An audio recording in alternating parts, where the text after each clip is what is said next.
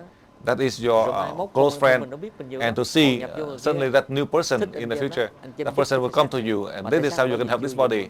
This body is a stranger, never knew you. Cái này được nè. You can help in this sense. Cái này chúng ta thực hiện được. This is something you Do can do. Chúng ta đừng có lo. So you don't worry. Do not worry about these issues. With everything that I taught you in level 20, try your best to do it. Thực hành nhiều chừng nào tốt. The more you can do it, the better. Để chi? Why? Để cái linh hồn So that mới này these new souls sẽ có thích thú. Will feel pleased and to help your body to complete the mission in a smooth way, not with opposition. In the level 19, you have opposition. In the level 20, everything will be smooth for you. Listen carefully. That is how I can clear your mind to help you so you can rest assured, so you can prepare to continue on this journey to help all of the people, all of the souls on earth. Bây giờ người thứ tư. Now the fourth question in Holland.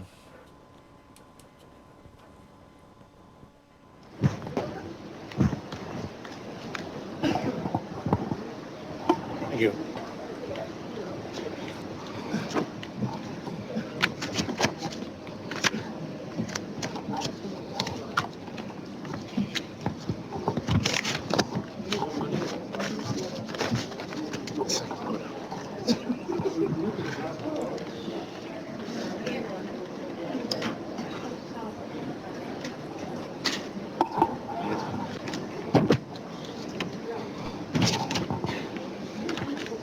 Master, good morning.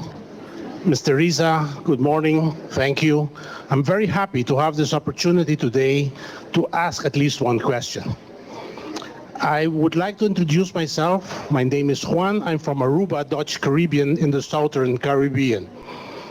I would like to send our regards from our team in Aruba to our team in Thailand. The question is the following, Master. In your writing from just before this seminar, level 20, that you have sent us, you have mentioned that the deities allow the establishment of the Yui teaching to us, and each of us should have a self-realization in order to find the truth and to know it. In the advanced seminar of the Oriental philosophy, you analyzed the concept of God and man and God. And you have mentioned here that we are gods. Could you elaborate some more on this terminology or this phrase, and how do we have to live with this during our enlightenment? Thank you.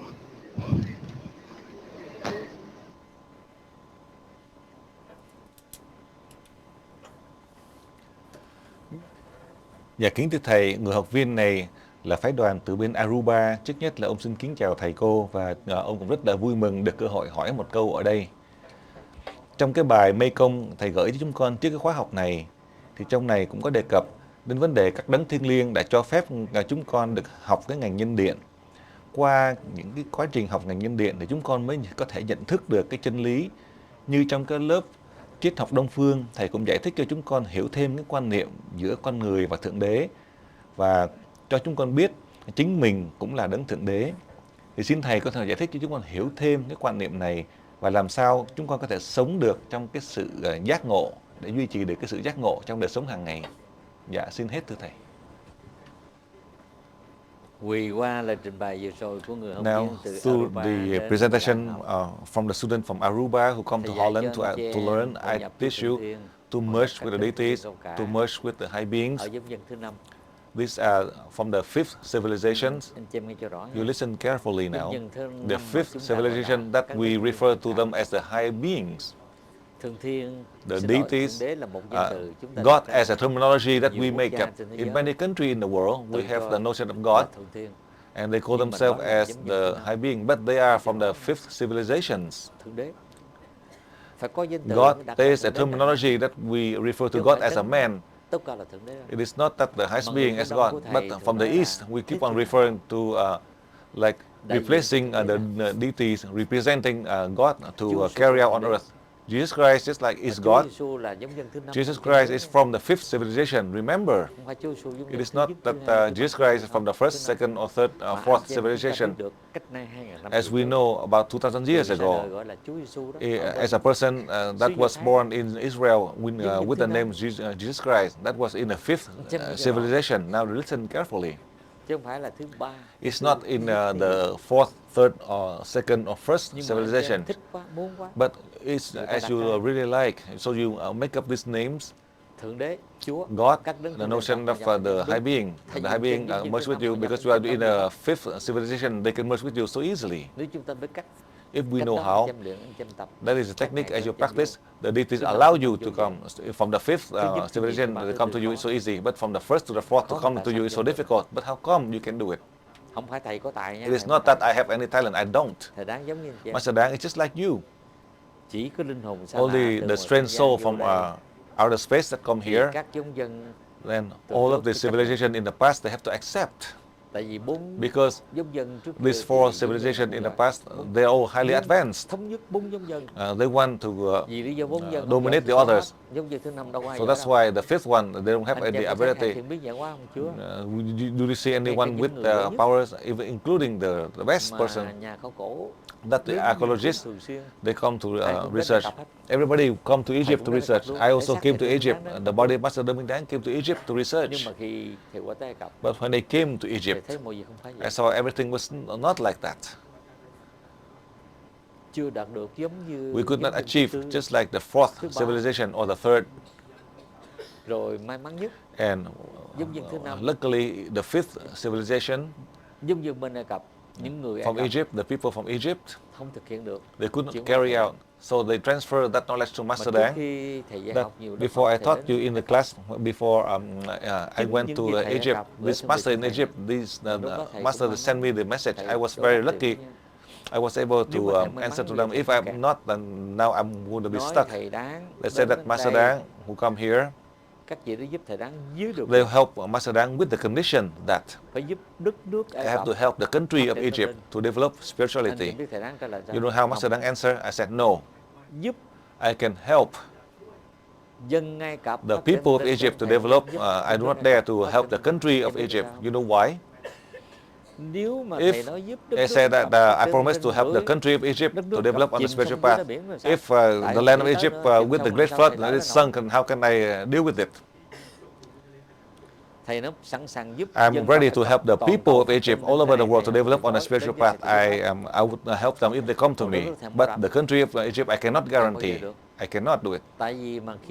Because in a great flood, it would influence many countries, except any country that the deities want to keep. So that for the humans, it is up to the deities who decide the fate of the land. That's how I clarify, so that you can understand this aspect. So now you think carefully. As I say, so you can learn. The fifth civilization, is there anyone who have the wisdom enlightenment just like the fourth civilization, meaning the people of Atlantis? Is there anyone? No. In recent years, I had mentioned to you, even though these masters from Atlantis, they have the real power.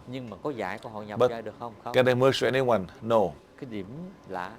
One of the strange thing, they only create powers and selfishness.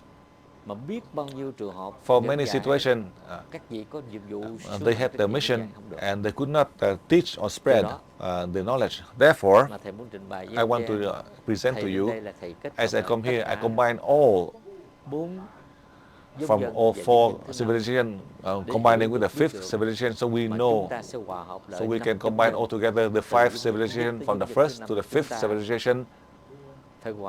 That we have to have wisdom enlightenment to develop the true love among the humans without any discrimination among the races. That is my point I want to share with you. If the fifth civilization, we are dividing into many parts, especially for the past 25 centuries, it is we have so much division in here. It's so complicated. In the past, only with power struggle that caused suffering in the world already. So now I combine all five civilizations on earth. My soul use the body of Master Dang.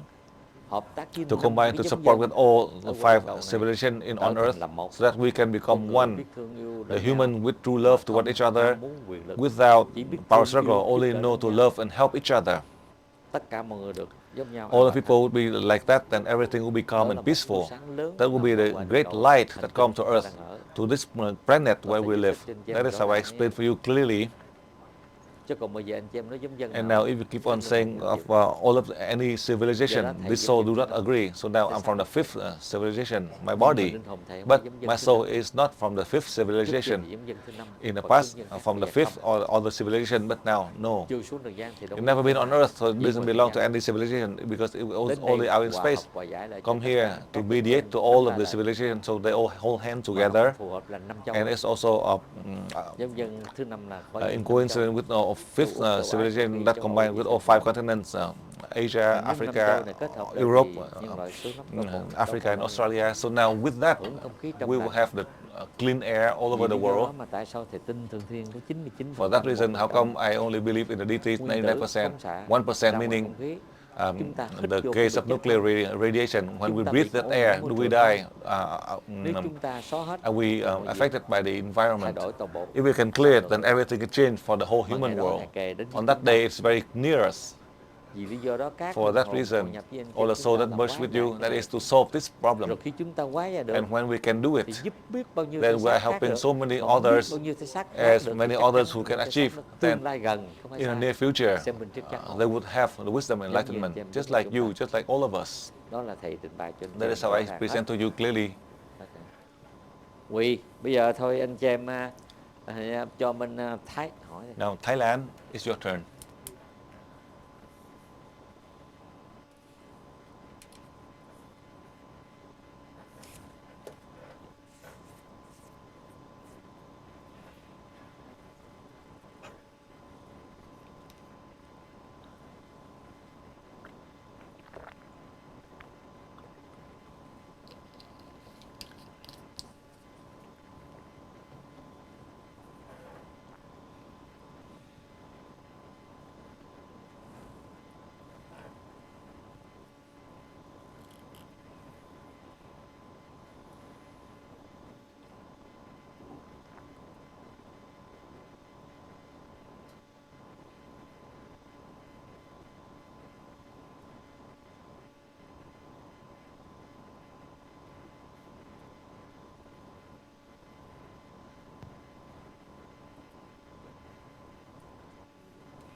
Hello, dear Master Dong. Hello, Lady Teresa. I would like to thank higher beings for being here today. I hope in a not so distant past, I was unable to imagine that I could be serving, doing such an important mission. I'm thanking you, higher beings, and I would try to behave properly. Today, dear Master, today I'm asking your help with an important problem of mine. It was this very problem that brought me here to Universal Energy. My son is 27 years old. It's been 9 years now that he suffers from real mental disease. Working with him, I noticed that as soon as he starts feeling a little better, he starts drinking, stealing, becomes aggressive, doesn't respect his relatives, and even sometimes thinks about killing them. We are living 4 of us together, my husband, me, my son, and my daughter. All of us look differently to his disease. My 18-year-old daughter sees a lazy person who doesn't want to work. My husband sees him as a sick person who creates trouble to others, and I want to heal him using universal energy, which they don't really accept so very much, even though my husband and my daughter did level 3 and level 4 respectively. What could you say, dear master? What could you advise me to do?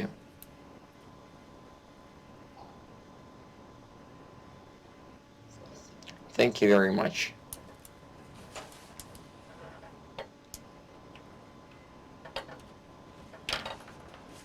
Dạ kính thưa thầy, người học viên này từ Liên Xô xin gửi lời kính chào thầy cô và bà cảm ơn các đấng thượng thiên giúp cho bà cơ hội được đến đây học. Từ trước bà không nghĩ là đến ngày hôm nay bà lại có nhận được một cái sứ mạng quá quan trọng như vậy, và bà cố gắng sống làm sao cho xứng đáng với những cái điều mà thầy truyền dạy. Bây giờ bà xin trình với thầy một cái điều trở ngại mà xin thầy giúp ý kiến cho bà để hóa giải. Và đây cũng là cái điều trở ngại mà cũng là cái động lực thúc đẩy bà vào học ngành nhân điện. Thì vấn đề thứ nhất là bà có đứa con trai năm nay là 27 tuổi. Trong 9 năm trường, đứa con trai của bà bị bệnh thần kinh thiệt thưa thầy. Và mỗi lần mà nó được triệu chứng được tốt đẹp thì nó lại trở lại những cái thói hư tật cũ, thí dụ như uống rượu, say sưa, đi ra trộm cắp và gây rất nhiều những cái trở ngại ngoài xã hội, và đôi khi nó cũng có cái dự định là tính tự tử.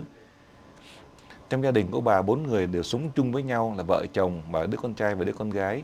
Đứa con gái của bà 18 tuổi thì nó rất là lười biếng, không có chịu đi làm, và chồng của bà thì bị đau bệnh và luôn luôn gây những trở ngại trong môi trường xung quanh, gây trở ngại cho mọi người. Bà vẫn thường xuyên áp dụng công thức của ngành nhân điện để giúp cho gia đình của bà. Họ không hiểu nhiều về cái công thức của ngành nhân điện, tuy nhiên họ cũng chấp nhận chịu. Trong trường hợp của bà là chồng và con gái của bà bây giờ cũng học được tới lớp 3 và lớp 4. Thì trong cái tình trạng như vậy, xin thầy có thể giúp ý kiến để mà hóa giải được những cái vấn đề khó khăn trong gia đình. Dạ xin hết thưa thầy. Vì thầy giải thích cho anh chị em mấy Now ngày let qua. me explain for you for the past few days. Just like Just recently a student who asked, anh chị biết chúng ta, as you know, you have the ability to merge collectively as you love your husband, your children. Trước tiên thì First, từ bây giờ, starting from now, ngày hôm qua, ngày nay, yesterday, today, and the following days, truyền điện trực tiếp vô you đó transfer đi, energy hội directly nhập to ba them lần and vô, then merge chồng 3 vợ, times to the chồng husband đi, chồng với hai con đi. and your children. Rồi khi anh chị em trở về thuận When nhiên, you go back home, everything will be smooth. Everything will be calm and peaceful for you. And as this student who asked, your son and your daughter will help you trả lại những cái gì mà người to repay everything that you've been losing in the past, meaning as a higher soul will merge to your body to help you with a smooth way so that the new soul that comes to your body so you can complete the mission to help other people. Because you dare to sacrifice to serve. những cái trở ngại, All the problems, all of the difficulties that you face, many of you, the UE that had presented to me this time in the level 20. This time, the soul from the level 20, this is the highest soul that comes to solve all the problems that your body had faced. So you have a smooth way to continue on your journey to help mankind. That this new soul needs you. Thành ra nhiệm vụ mới So with the new mission that you have, the new soul that help your body, so that everything will be smooth for you, so you can help other people, so you don't have to worry about this. Not just this student, there are many other students for the past few days, as you mentioned to me, in the case of the problem in the past few years, the problem that when you come to learn, or any situation, a problem that you face, starting from now, today, in the future, try your best to merge, to transfer energy, so that when you go back home, everything will be peaceful and calm for you. So now, as I've been teaching you for almost 3.5 hours, now we'll take 1 hour break and then we can really come back. So try to come back on time. So now we'll take a break.